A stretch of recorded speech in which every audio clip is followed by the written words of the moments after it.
To another episode of hashtag OPW, Old People Wisdom. Glad you could join us today because I think this topic is really important.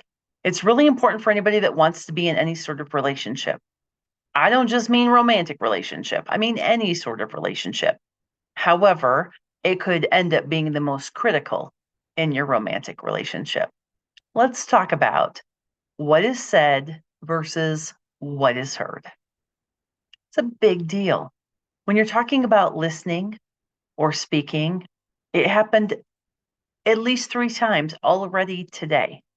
And you may or may not know, but I've been with my husband now for just a hot minute. You might have heard me say in previous videos, if you've watched my other videos, we have been together more than 3 decades, like no joke. That's why the channel is called Old People Wisdom. However, we've been together for just a hot minute. And we have a ton of tools to use to work on our relationship, to work on our communication. And we are not exempt, just like you're not exempt from this idea of what one person says is almost always very different than what the other person hears. There's a lot of reasons for that. I don't have the time to go into that here in our YouTube video.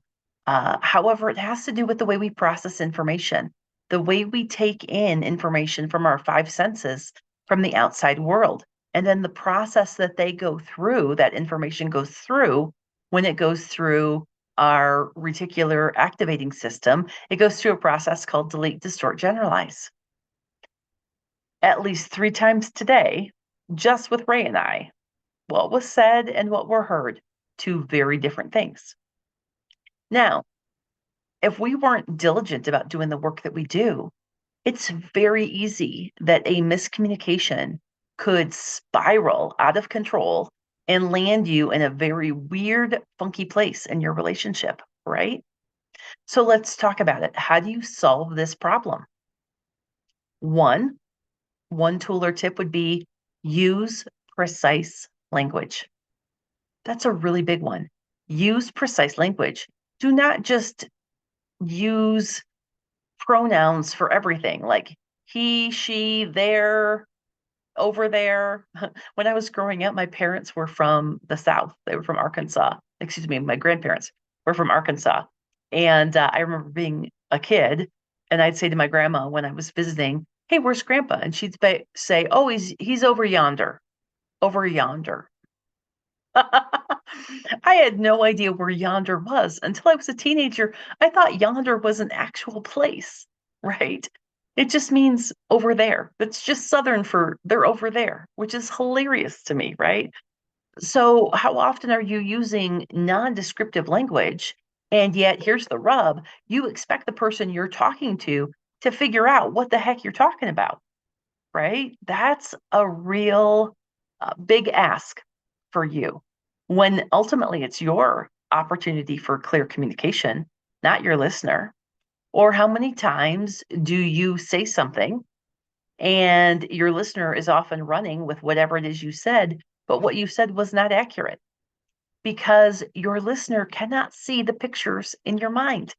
We all think in pictures. It's how we're wired.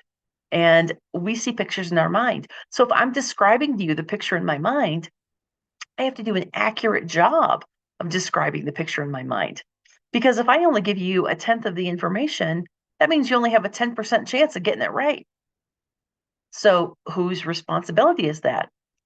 Exactly, right? So let's take the third one, which is how do you solve the problem? If it's not precise language, if it's not making sure you realize that you're seeing pictures in your mind that your listener's not and using descriptive words and being better about more information, what's the third option? Well, it's very simple.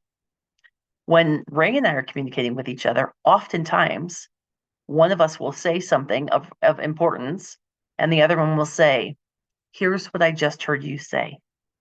And we'll repeat back to the first person what we thought we heard them say.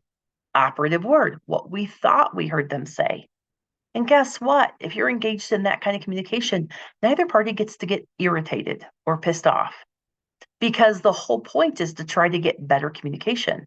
So if I've just been pouring my heart out and I'm upset about something, and I hit my points of A, B, and C of what I'm upset about, but it's embroiled in this whole other litany of all this other nonsense and drama that I'm talking about because it's me processing my feelings as I go. And he says to me, let me tell you what I think you said or what I think I heard. And he repeats back to me three things, and only one of the three was relevant or did I say. I don't get to be mad about that. I just get to say, cool, that's what you heard. Now it's my job to communicate differently so that you get the other 2 points, right? Without beating my partner up, without my partner's trying to get information from me and trying to listen, trying to grab the context of what I'm saying and really have comprehension and understanding. How rude of me if I want to make him wrong or be irritated from my perspective at him for genuinely wanting to care about the communication, right? But oftentimes that's what we do, especially those of us who grew up with any kind of, I'm hesitant to use the word trauma, but any type of experiences when we were kids where we don't feel heard. Oftentimes people who raise their voice in a heated situation, they yell or they raise their voice, their energy ramps up. It's because something about when we were kids, we didn't feel heard. And so oftentimes we'll go volume up as an unconscious response, right? So how do you stay in that neutral section? Just like I just shared with you, right? If you're in a romantic relationship, you'll remember that it's all a cycle. A romantic relationship is not like a kind of trajectory. It's all cyclical. Sometimes you're at the top of the cycle, and sometimes you're on the downswing, or you might even be way down here at the bottom. To help with relationship issues and relationship communication, Ray and I have actually put together a 3-day couples workshop that's completely experiential.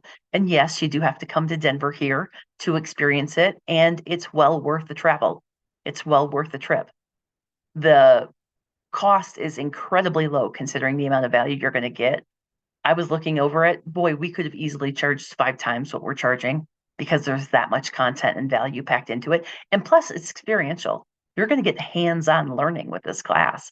If that's of interest to you, check down below. I'll have a link to the page. I can foresee this being an ongoing thing that we offer because it's so valuable. And communication, especially between romantic partners, is one of those hot buttons that can really make or break a relationship.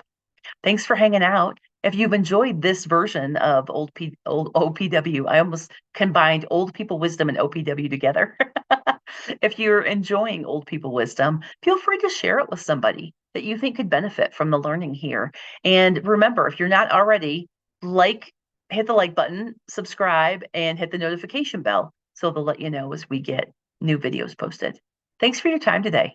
Go out there and do something amazing. It's March. Time to march forward toward your dreams. Talk to you soon.